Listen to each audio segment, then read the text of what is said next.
नमस्कार, स्वागत है आपका नुक्कड़ क्रॉनिकल्स में। अमेरिकी राष्ट्रपति डोनाल्ड ट्रंप ने अपने दूसरे कार्यकाल के दूसरे स्टेट ऑफ द यूनियन संबोधन में ऐसे दावे और फैसले पेश किए जिनका असर सिर्फ अमेरिका ही नहीं बल्कि भारत समेत पूरी दुनिया पर पड़ सकता है। ईरान के न्यूक्लियर प्रोग्राम से लेकर इजराइल हमास सीज फायर, अवैध प्रवास, महंगाई और भारत पर 126% सोलर टैरिफ तक ट्रंप का भाषण कई बड़े संदेश दे गया।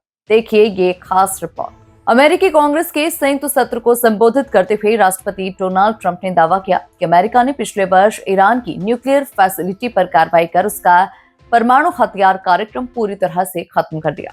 उन्होंने कहा कि पहले कूटनीति के जरिए समाधान निकालने की कोशिश की गई, लेकिन जब ईरान ने हथियार न बनाने की ठोस गारंटी नहीं दी तो अमेरिका ने सख्त कदम उठाया।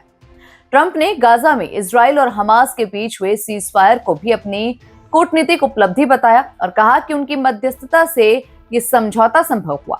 इसी के साथ ही उन्होंने वेनेजुएला को लेकर बड़ा बयान दिया और कहा कि अब वेनेजुएला अमेरिका का नया दोस्त है।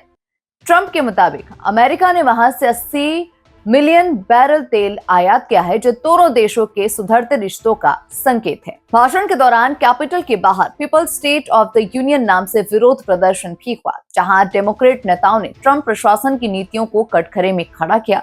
ट्रंप ने अपने संबोधन में पूर्व राष्ट्रपति जो बाइडेन पर तीखा हमला बोलते हुए कहा कि बाइडेन प्रशासन के दौरान 11,888 हत्यारे प्रवासी बनकर अमेरिका में दाखिल हुए। उन्होंने डिपार्टमेंट ऑफ होमलैंड सिक्योरिटी की फंडिंग बहाल करने की मांग की और कहा कि सरकार की पहली जिम्मेदारी अमेरिकी नागरिकों की सुरक्षा है। महंगाई के मुद्दे पर उन्होंने दावा किया कि उनकी नीतियों से कीमतें तेजी से नीचे आ रही है और टैक्स कटौती वाला उनका कानून वन बिग ब्यूटीफुल बिल इतिहास की सबसे बड़ी राहत लेकर आया है। हालांकि हाल ही में अमेरिकी सुप्रीम कोर्ट ने international emergency economic powers act के तहत लगाए गए उनके रेसिप्रोकल टैरिफ को रद्द कर दिया था। इसे दुर्भाग्यपूर्ण बताते हुए ट्रंप ने तुरंत ट्रेड एक्ट की धारा 122 का इस्तेमाल कर 10% ग्लोबल टैरिफ लगाया और 24 घंटे के भीतर इसे बढ़ाकर 15% कर दिया। ये टैरिफ 150 दिनों तक लागू रहेंगे और इसके बाद कांग्रेस की मंजूरी जरूरी होगी। यही नहीं, 25 फरवरी को ट्रंप प्रशासन ने भारत, इंडोनेशिया और लाओस से आयातित सोलर एनर्जी प्रोडक्ट्स पर भारी प्रारंभिक आयात शुल्क लगाने का ऐलान किया। भारत पर करीब 126% का शुल्क तय किया गया। अमेरिका का कहना है कि विदेशी सब्सिडी के कारण ये उत्पाद सस्ते पड़ते हैं और घरेलू निर्माताओं को नुकसान होता है। आंकड़ों के मुताबिक 2024 में अमेरिका ने भारत से लगभग $792.6 मिलियन के सोलर उत्पाद आयात किए थे और ऐसे में ये फैसला भारतीय निर्यात और सोलर कंपनियों पर बड़ा असर डाल सकता है।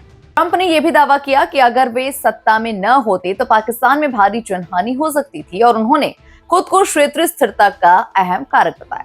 कुल मिलाकर स्टेट ऑफ द यूनियन का ये संबोधन सिर्फ सालाना परंपरा नहीं रहा, बल्कि ये संकेत भी दे रहा है कि ट्रंप प्रशासन आगे भी आक्रामक आर्थिक राष्ट्रवाद, कड़े टैरिफ और सख्त इमिग्रेशन नीति के रास्ते पर चलने वाला है। आज के लिए बस इतना ही।